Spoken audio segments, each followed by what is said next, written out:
샬롬. 오늘도 하나님 말씀 앞에 나오신 여러분 환영합니다.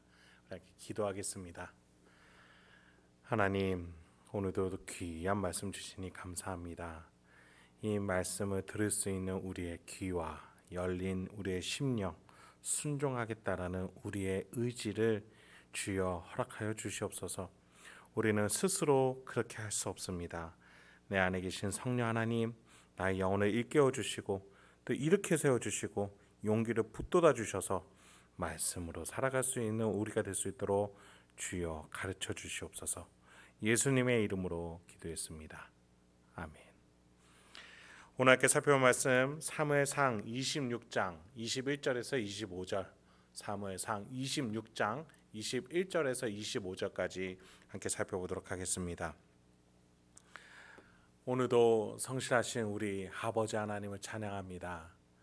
우리 아버지 되신 하나님이 다윗의 인생을 이끌어 오신 것처럼 우리의 인생도 우리 하나님이 지금도 쉬지 않으시고 이끌어가고 계신 줄 믿습니다. 오늘 본문 말씀 속에서 우리는 다윗의 인생이 얼마나 고달프고 번거롭고 답답한 인생인지를 알 수 있습니다. 그럼에도 불구하고 다윗은 쉬운 방법이 아니라 하나님의 방법으로 나아가고자 합니다. 내가 지금 바로 하면 또 힘으로 몰아붙이면 쉬울 수 있는데, 간편할 수 있는데 하나님을 굳이 거쳐가는 인생을 다윗은 우리에게 보여줍니다.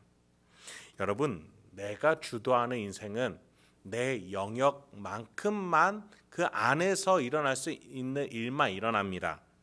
그런데 하나님이 주도하시는 인생은 하나님의 영역이라는 놀랍고 신비롭고 위대한 영역만큼 그에 어울리는 일들이 일어나기 마련인 것입니다. 3,000명을 뚫고 가고자 했을 때 함께 용기를 낸 한 사람도 등장하는 것이 기적이었고, 그리고 그것이 실제로 3,000명을 뚫고 살 왕에게 간 것도 기적이었습니다. 힘의 원리에 있던 자가 하나님의 다스림에 회개하게 되는 일, 즉 사울이 회개하는 일도 일어나게 됐습니다.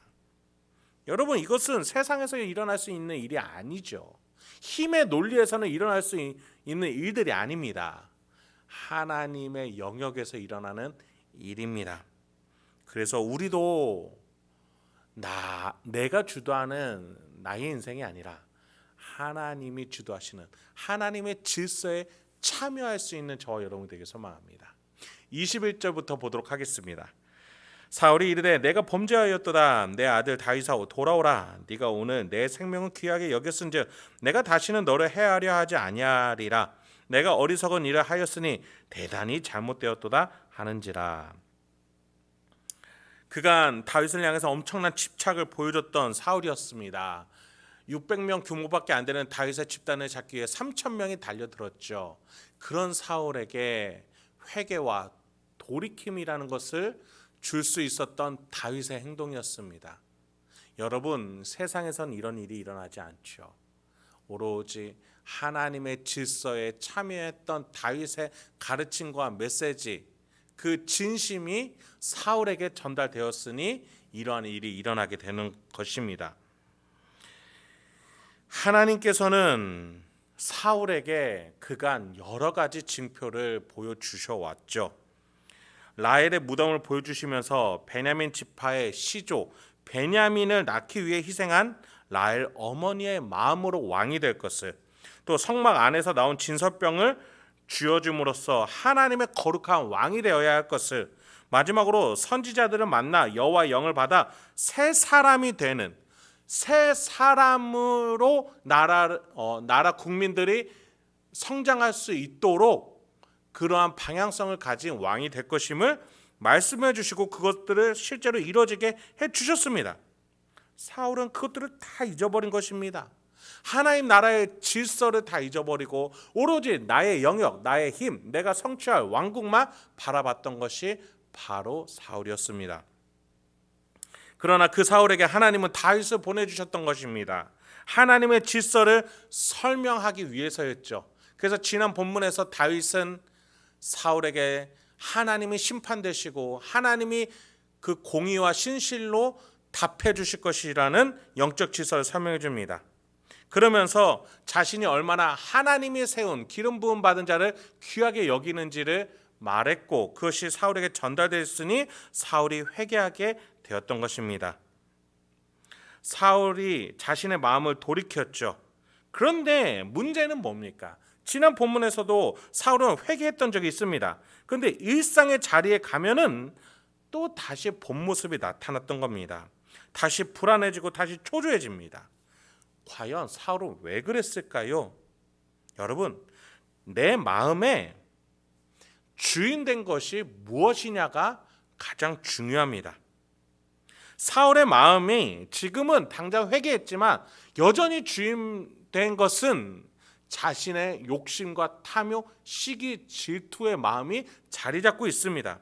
다윗이 하나의 나라의 질서를 가르쳐 줬지만 그 나라의 질서라는 가르침을 사울은 일상에 가서 내쳤던 것이죠. 자신의 탐욕과 욕심을 여전히 주인의 자리에 두었던 것입니다. 그렇습니다. 여러분, 우리는 들음으로써 내 자기 자신을 가르칠 줄 알아야 합니다. 내 의지가 순종하게끔 내가 움직여야 합니다. 이것을 두고 인간의 노력으로 구원을 얻는 것 아니냐라고 항변하는 이들이 있을 수도 있겠습니다. 그런데 종교개혁가 루터는 이러한 질문에 대해서 이러한 비유로 대답을 했습니다. 다 죽어가는 이에게 생명의 약을 먹였다고 보겠습니다.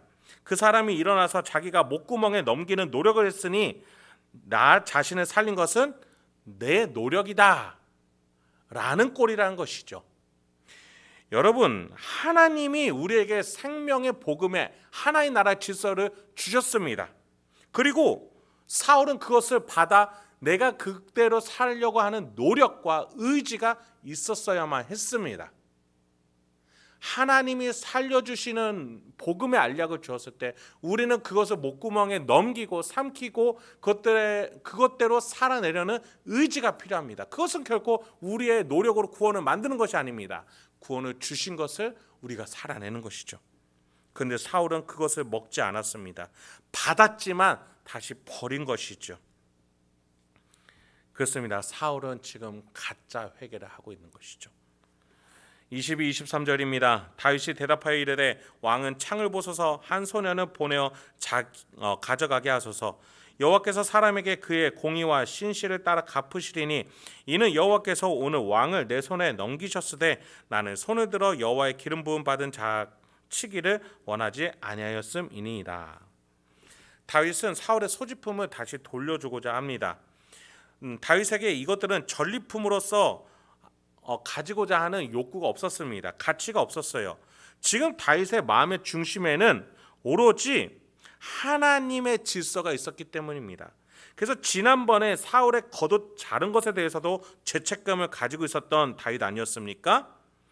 그런 점에서 다윗은 하나님이 세우신 왕의 자리, 그것을 굉장히 존중하고 있었던 것이죠. 그러면서 자신의 마음에 하나님이 이런 하나님의 질서를 따르는 나의 본심을, 진심을 알아주실 것이고 갚아주실 것이다, 정리해 주실 것이다 라는 영적 원리를 따르고 있었고 그것을 사울 앞에 고백했던 것입니다. 그래서 그 메시지를 오늘 본문 22, 23절에서 그대로 고백하고 있는 것입니다. 하나님이 심판해 주실 것이라는 것이죠. 자신의 하는 행동의 근원, 마음의 중심에 하나님이 있음을 고백한 것입니다. 여러분, 우리는 각자 믿는 것이 다 다를 수 있어요. 같은 교회, 같은 예배당, 같은 신앙 고백을 할지라도 우리는 다른 대상을 향해서 예배할 수 있어요. 그런데 여러분, 그것은 우리가 눈으로는 볼 수 없습니다. 결국 그 마음을 조절하고 가르치는 것은 각 사람 한 사람이 주인이기 때문입니다. 그래서 우리는 성경을 통해서 이 성경에서 하나님의 질서를 알고 그에 순종하는 신앙의 위인들을 보면서 나 자신을 그렇게 가르쳐 지키게 해야 하겠습니다. 다윗은 철저히 하나님이 다스리는 인생을 살아내고자 했습니다. 그런 점에서 하나님 나라 질서에 순복하는 것이 번거롭고 어려울지라도 손해볼지라도 그것에 맞춰서 살아내고 있는 것입니다. 여러분, 지금 여러분의 환경에서 또 교회의 환경, 가정의 환경에서 여러분은 어떠한 관점과 방향을 가지고 인생을 살아내고 계십니까? 여러분, 이 환경을 주신 분이 하나님이심을 믿고 계십니까? 아니면 다른 무언가를 더 믿으면서 하나님을 믿는 척 하고 계시는 것은 아니신지요? 여러분, 다윗은 의로움이라는 질서와 신실한 약속이라는 하나님 나라에 어울리는 것들을 믿으면서 지금 살아가고 있습니다. 24, 25절 마지막으로 보겠습니다. 오늘 왕의 생명을 내가 중히 여긴 것 같이 내 생명을 여호와께서 중히 여기셔서 모든 환난에서 나를 구하여 내시기를 바라나이다 아니라. 사울이 다윗에게 이르되 내 아들 다윗아 네게 복이 있을지로다. 네가 큰 일을 행하겠고 반드시 승리를 얻으리라 아니라. 다윗은 자기 길로 가고 사울은 자기 곳으로 돌아가니라. 다윗의 이러한 메시지는 사울로 하여금 돌이키고 돌아가게 했습니다. 회개하게 했죠. 그런데 두 사람의 마지막 말에서 차이점이 드러납니다. 다윗은 지금 환난에서 나를 구하여 내시기를 바랍니다. 밑바닥에서 내가 살아있기를 소망합니다. 라는 말을 했죠. 그런데 그 환난이 누구로부터 주어진 겁니까? 사울입니다. 그런데 그 사울은 지금 다윗에게 어떠한 인사말을 하고 있습니까? 복이 있으라. 네가 큰 일을 행하리라. 승리를 얻을 것이야. 일종의 인사말, 격려와 권면일 수 있죠. 그런데 듣는 다윗에게는 이런 것은 필요 없습니다.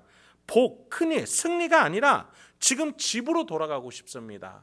예배를 드릴 수 있는, 안전하게 예배 드릴 수 있는 성막으로 향하고 싶습니다. 고향 땅으로 가고 싶습니다. 그런 점에서 두 사람이 바라고 향하는 목표와 방향이 다른 것을 다시금 확인하게 됩니다. 결국에는 각자 자기 길로 돌아가는 두 사람이었죠. 여러분, 우리는 어디로 향하고 있습니까? 하나님이 여러분의 심판자 되시는 공의로운 하나님이심을 믿으시면서 섬기고 계십니까? 그리고 마침내 마지막에 주 예수 그리스도께서 마지막 날에 오셔서 이 모든 나의 인생에 억울한 것, 힘든 것, 고된 것 다 알아가고 계시고 알고 계시고 되갚아 주실 것이고 정리해 주실 것임을 믿고 계십니까? 오늘도 우리가 그것을 믿으면서 섬기러 사랑하러 희생하러 나아갈 수 있는 저와 여러분이 되길 소망합니다. 그렇게 오늘 하루도 예수 그리스도를 따라 살아낼 때에 우리 삼위일체 하나님께서 우리의 인생을 붙들어 주시고 용기와 소망을 주실 줄 믿습니다. 우리 함께 기도하도록 하겠습니다. 하나님, 오늘도 우리에게 귀한 말씀 주시니 감사합니다. 이 말씀을 통해서 우리가 오늘도 어떤 태도와 방향을 가지고 살아나가야 되는지 주여 깨달아지게 하여 주시고 어떻게 적용하며 나 스스로를 가르쳐 지키게 하게 할 것인지 주여 지혜를 허락하여 주시옵소서. 그래서 우리 성도님들 오늘도 하나님과 동행하며 승리할 수 있도록 주여 붙들어 주시옵소서. 예수님의 이름으로 기도했습니다. 아멘.